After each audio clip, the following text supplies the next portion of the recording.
Hey, welcome to the Cobra. This is Keith Hittner Sr. here along with Keith Hittner Jr. and Kelvin Kaemingk. Why do you always have that look on your face? The co-brand? Welcome This to is the co-brand. This is Cobra. Welcome to the Cobra. Welcome to the, I thought I said welcome to the Go program. ahead. You Yeah. did a great job. You got it. I'm Keith. Boy, I get the ridicule all the time. All the time, these faces. If we had the podcast, you got to be able to see. Go to YouTube and just look at the video and look at the look on Kelvin's face. It's enough to stop a freight train. He's not in camera anyways. I'm never in camera. It's fine. .com has the tools and vendor contact information to help you fix up your home and get it ready for sale. Call us at 612-627-8000, 612-627-8000. That's the number to call. That's the one that everybody's going to. Say, summer's rolling along, and everyone's enjoying this nice, hot summer weather. You want to be out in the backyard, take advantage of the be able to sit out in the backyard at night in a comfortable heat, but they don't want to stand in front of a hot grill. No problem at all. Just give the Rack Shack Barbecue a call or go online to rackshackbarbecue.com. Click on the top of the page, and you can order up your food and have it delivered right to the door. rackshackbarbecue.com. Click on it. Check it out. It's America's food, and it is the right thing to do. We're going to be talking this week with Eric Everson, and Pete the Plumber is going to be in a little bit later. Going to have an update with what's going on right hot in the middle of the moving season. Eric is gracious enough to give us a little time in his busy schedule. Kelvin, what you got going on? We're going to touch on a couple things today. Really walk through our mortgage planning review that we've been doing a lot with people right now in the low interest rate environment. A lot of people are starting to just ask questions whether or not it makes sense for them to refinance, even if their rate's at 4.5%, 4.25%, 4 3/8. So we're having those conversations. So we want to touch on that. A lot of people are starting to move their term down, so they're picking up some years, keeping their payment the same, but they're going from that 30-year to a 20-year to a 15. So having some refinance activity, and then want to just touch on inspections, appraisals, kind of the real estate market that you guys will hit on. We'll talk about rates in the fourth segment, but I just had an issue this week we'll talk about later, too, Okay. with an appraisal issue, and they had to change around, and they were talking about rates as a part of that, moving that appraisal around. I'd be curious of your feedback on that. Keith Arena, what do you got? You guys hit it. What's that?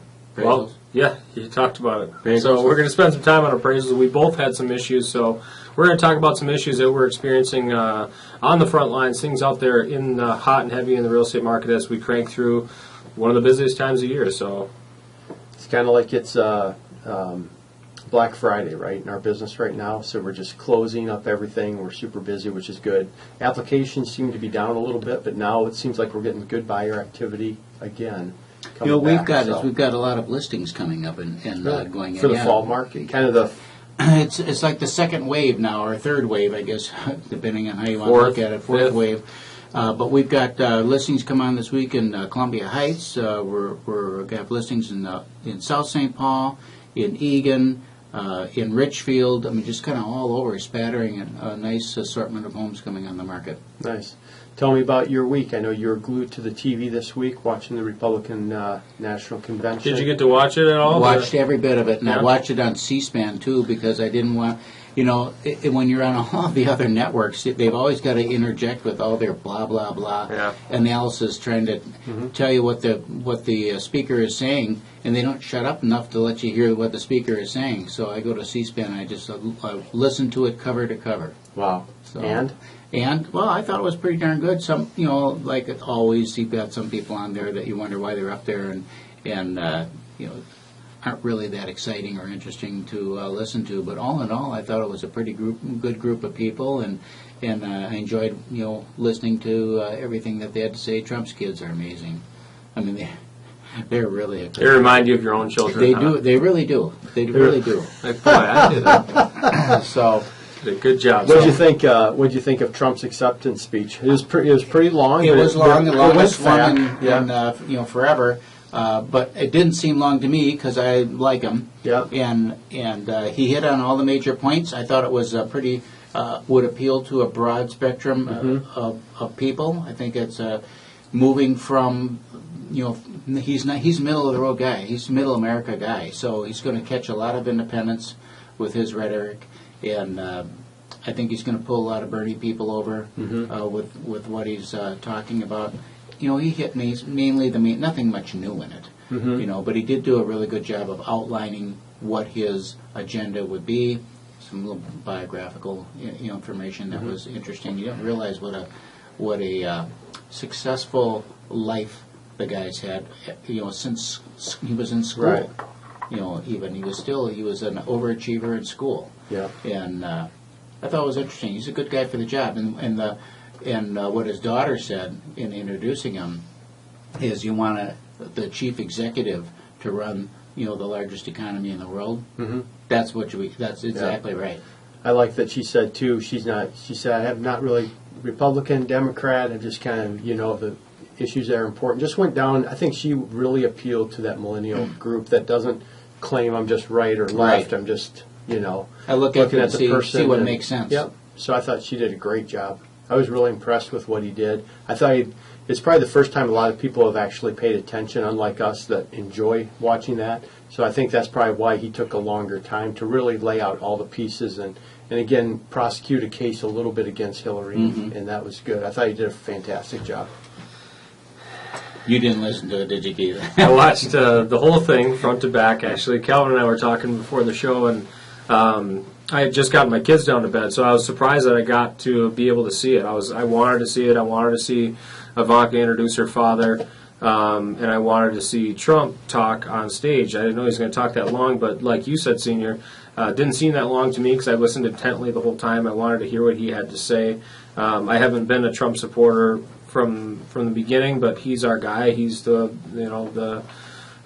chosen one by the committee. So that's what we have. We're going to have him. We're going to have Hillary Clinton. I think his daughter did a great job. What she went out there to do, and that is appeal to women in our country. Trump only has about 35% of support from women, and the things that she went over regarding employment and motherhood and the effect of that on women in our country with what they're making from a dollar standpoint in comparison to men, I thought was very powerful. She spoke very well and eloquently about it. She has 3 kids herself. She spoke about her father and how he presents women in his workplace, the fact that they have more executives in his companies that are women than men, and those women are celebrated when they do have children and they are mothers. They're not cut down.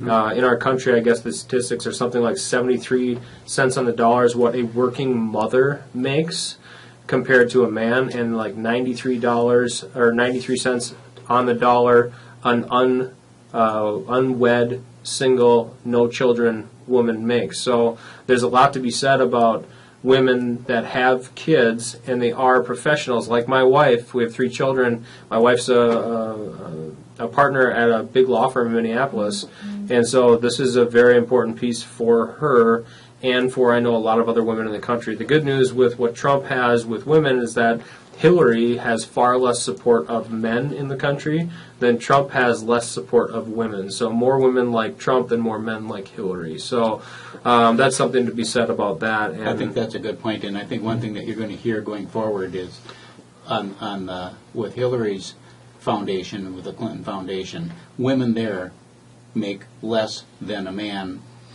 doing the same job.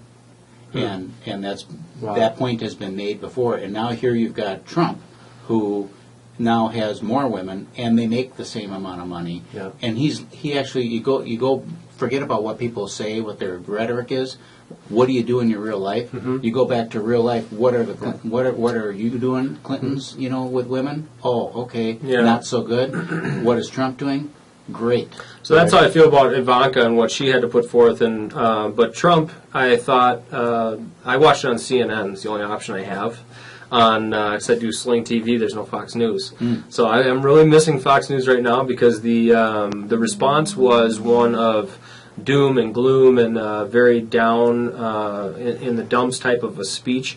That's what they were saying. I didn't get that. I thought that he presented the reality of what we're experiencing in our country right now and then provided some ideas on how to turn that around, and the fact that he is not the establishment. He will shake things up. He will be doing things differently. We will not be in status quo. In order to change the direction of the country, we need to change in leadership, which I fully agree with. So I'll support, right on the air here, I'm going to support Donald Trump. Unlike Ted Cruz, I support Donald Trump, because he's our guy. So that's it for this segment. We're going to be right back with more Real Estate Chalk Talk. We will talk real estate today.